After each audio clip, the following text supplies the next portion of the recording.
We'll guide you through how to install all apps on an Apple Watch. If you find this useful, then please consider subscribing and liking the video.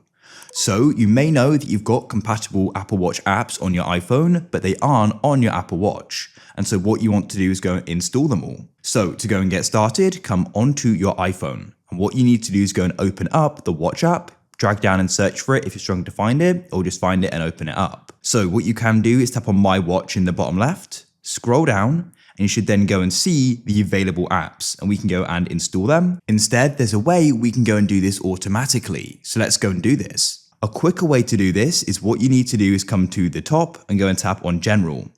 Then you want to go and find the option for Automatic App Install, and you can go and switch it on.